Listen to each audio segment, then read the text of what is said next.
Bueno, el objetivo de este video es leer juntos el libro Iniciación al estudio de la teoría de las situaciones didácticas de Guy Brusson, de la editorial Libros del Zorzal.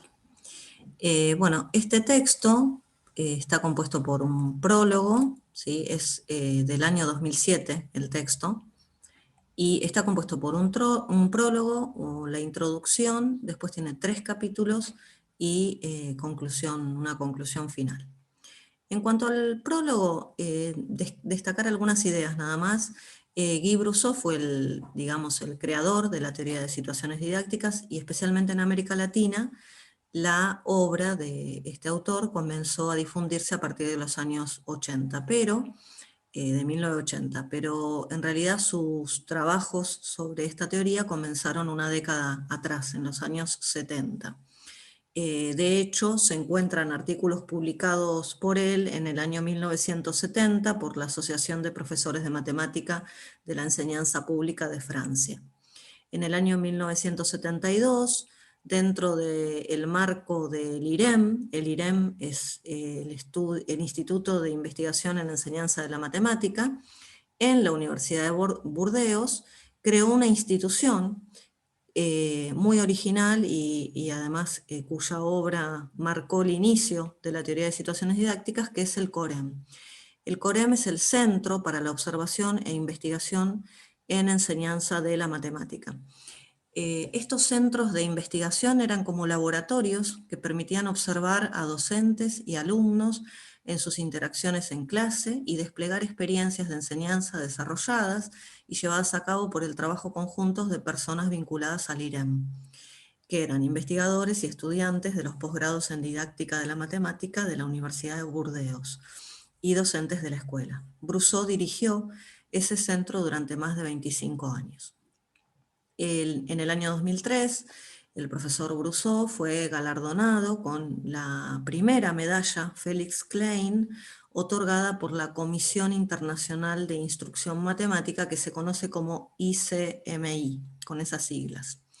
El texto que presenta esta editorial de Libros del Zorzal, que es una colección que tiene más de 10 textos, es fundamental para comprender la teoría porque es una traducción de un curso dictado por el mismo Brusson en el año 1997, cuando la Universidad de Montreal le otorgó el título de doctor honoris causa. Bueno, este prólogo fue escrito por Dilma Fregona, que es una docente argentina, nacida en la provincia de Córdoba. En la introducción del texto se aclara y empieza diciendo Brusson que la finalidad de la matemática está analizada en distintos textos. Algunos de estos textos explican la necesidad en una sociedad de que cada ciudadano disponga de una cultura matemática suficiente y a la vez de contar con una cantidad suficiente de técnicos y científicos para enfrentar los desafíos del futuro. Bueno, todo este primer párrafo habla de la utilidad de la matemática, ¿no? ¿Por qué tenemos que aprender matemática?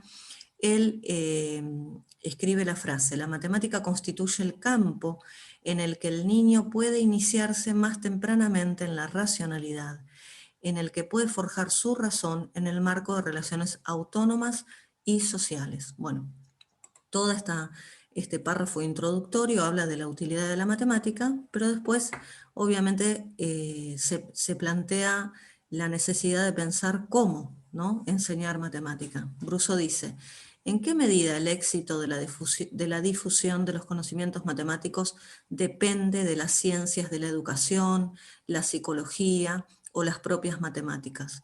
¿Qué lugar ocupan en dicha difusión los conocimientos de didáctica y más precisamente de didáctica de la matemática? ¿Qué instituciones pueden asegurar la coherencia y la pertinencia de esos conocimientos? Es decir, fíjense que acá él empieza a marcar una distancia entre la didáctica de la matemática y el aporte de las otras ciencias, ¿no? Es decir, reconoce que las ciencias de la educación, la psicología y las propias matemáticas van a intervenir en la difusión de los conocimientos matemáticos, pero se pregunta en qué medida, qué lugar ocupan, ¿sí? y explica que el enfoque que abordamos en este texto, o sea, en este que empezamos a leer, es el de la teoría de las situaciones didácticas, se presenta en la actualidad como un instrumento científico. Tiende a unificar e integrar los aportes de otras disciplinas y proporciona una mejor comprensión de las posibilidades de mejoramiento y regulación de la enseñanza de las matemáticas. Es decir, él aclara que la teoría que él está construyendo y que le llevó bastantes años construir y fue evolucionando, tiene como objetivo unificar e integrar los aportes de otras disciplinas. Es decir, él va a integrar los aportes de las disciplinas que mencionó en el párrafo anterior, ¿no? De la psicología, de las propias matemáticas, las ciencias de la educación. Las va a integrar y además tiene la aspiración de construir un instrumento científico. Personalmente, dice Brousseau, y en primer lugar, deseo propiciar una reflexión acerca de las relaciones entre los contenidos de la enseñanza y los métodos de la educación. Y luego, de un modo más amplio, abordar la didáctica como un área de investigación cuyo objeto es la comunicación de los saberes matemáticos y sus transformaciones. O sea que en este texto tiene estas dos pretensiones, ¿no? Primero, reflexionar acerca de las relaciones de los contenidos con los métodos y después abordar la didáctica como un área de investigación. Bueno, con respecto a los orígenes de la teoría de situaciones didácticas, bueno, acá cita que empieza a explicar que con frecuencia la enseñanza es concebida como relaciones entre un sistema educativo y un alumno vinculadas a la transmisión de un saber dado. Y de este modo la relación didáctica se interpreta como una comunicación de informaciones, es decir, la famosa tríada didáctica donde aparecen el sistema educativo, ¿sí? Que en este caso estaría representado por el profesor, por otro lado está el alumno, y el saber que se le pretende transmitir a ese alumno. Esta tríada, ¿sí? Sistema educativo, saber y alumno, ¿sí? Es un triángulo tradicional en el cual, digamos, se utiliza ese triángulo para explicar qué es la enseñanza. Pero ¿qué es lo que dice Brousseau? Si usamos ese triángulo, la relación didáctica se interpreta como una comunicación de informaciones, ¿sí? Este esquema, o sea, el esquema este de la tríada, facilita la determinación de los objetos a estudiar, el papel de los actores y la asignación del estudio de la enseñanza a diversas disciplinas. O sea que, por un lado, está señalando las ventajas de esta tríada, ¿no? Fácilmente podemos decir que la matemática, por ejemplo, tiene la responsabilidad de legitimar el saber escolar, estaríamos acá en este vértice. Las ciencias de la comunicación se responsabilizan por la traducción de los mensajes adaptados, o sea, cómo transmitimos ese mensaje al alumno. La pedagogía y la psicología cognitiva por comprender y organizar las adquisiciones y los aprendizajes del alumno. O sea que usando esta tríada, este triángulo, es muy fácil determinar los objetos a estudiar y el papel de los actores, ¿no? Y la asignación del estudio de la enseñanza a diversas disciplinas, como dice acá abajo. El propósito de dichos mensajes es esencialmente la enculturación del alumno por parte de la sociedad. O sea que usando esta tríada diríamos que se produce o se puede observar con claridad que se trata de un proceso de enculturación del alumno por parte de la sociedad. Eso sería lo que se realiza en la enseñanza. Sin embargo, o él dice, ahora bien, ¿qué es lo que toma en cuenta Brousseau? Los psicólogos, o sea, han demostrado respecto de los fenómenos de aprendizaje y desde diferentes perspectivas la importancia de la tendencia natural de los sujetos a adaptarse a su medio. Y ahí él menciona a Skinner, a Piaget y a Vygotsky, ¿sí? Y de cada uno de ellos señala los elementos que toma, ¿no? O sea que no está negando el proceso de enculturación que se apoya en esta tríada, ¿sí? Pero Brousseau lo que dice es, si nos ponemos a observar lo que dice Skinner, si tenemos en cuenta en realidad lo que dice Skinner, Skinner estudia el papel de los estímulos y propone construir un modelo del sujeto.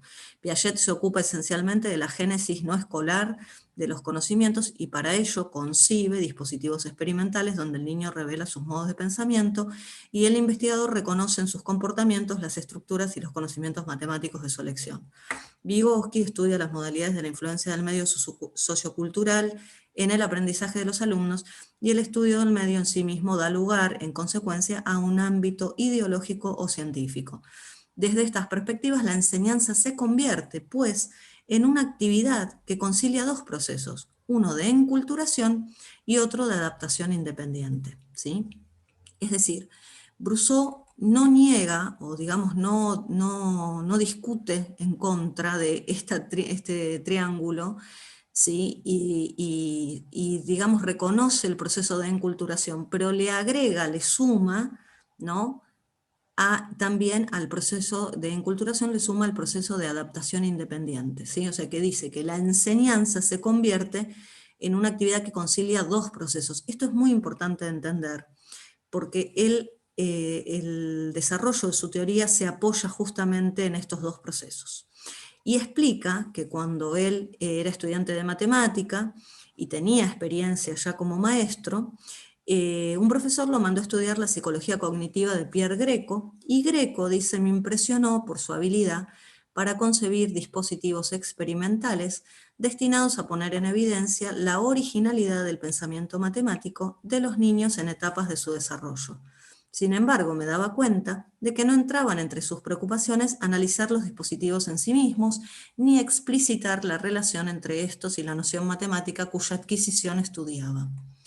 Los dispositivos piagetianos mostraron que los niños podían adaptarse desarrollando conocimientos matemáticos que no habían sido enseñados. Fíjense que esto es fantástico, ¿no? Esto lo toma de Piaget. O sea, los niños desarrollaban conocimientos matemáticos que nadie les había enseñado, y eso se podía ver en los experimentos de Piaget. Son los comportamientos de los alumnos los que revelan el funcionamiento del medio, dice Brousseau, considerado como un sistema. Lo que se necesita modelizar, pues, es el medio. Así, un problema o un ejercicio pueden considerarse como un dispositivo, como un medio que responde al sujeto siguiendo algunas reglas. ¿Qué juego debe jugar el sujeto para necesitar un conocimiento determinado? ¿Qué aventura, sucesión de juegos, puede llevarlo a concebirlo o a adoptarlo? ¿Qué información, qué sanción pertinente debe recibir el sujeto por parte del medio para orientar sus elecciones y comprometer tal conocimiento en lugar de otro? El medio, como un sistema autónomo antagonista del sujeto, es de este del que conviene hacer un modelo en cuanto a especie autómata, o sea, autómata, perdón. Esto es lo que estudia Brousseau, o sea, él considera, o sea, parte de esta idea, que en realidad los comportamientos de los alumnos revelan el funcionamiento del medio, considerado como un sistema. Entonces, él pretende hacer esto, ¿sí? Es el que va a modelizar el medio. Hemos llamado situación a un modelo de interacción de un sujeto con cierto medio que determina un conocimiento dado, como el recurso del que dispone el sujeto para alcanzar o conservar en este medio un estado favorable. Algunas de estas situaciones requieren la adaptación anterior de todos los conocimientos y esquemas necesarios, pero hay otras que le ofrecen al sujeto la posibilidad de construir por sí mismo un conocimiento nuevo en un proceso de génesis artificial. Es decir, la situación de la cual habla Brousseau es la interacción entre el alumno y el medio, ¿sí? O sea, por ahora tenemos alumno y que interactúa con un medio, y a eso le llamamos situación. La búsqueda de condiciones necesarias para producir aprendizaje condujo a Brousseau a desarrollar la noción de ingeniería didáctica. Ingeniería didáctica es una línea complementaria de la teoría de situaciones. Bueno, hasta acá la introducción, y bueno, en otro video continuaremos con el resto del texto.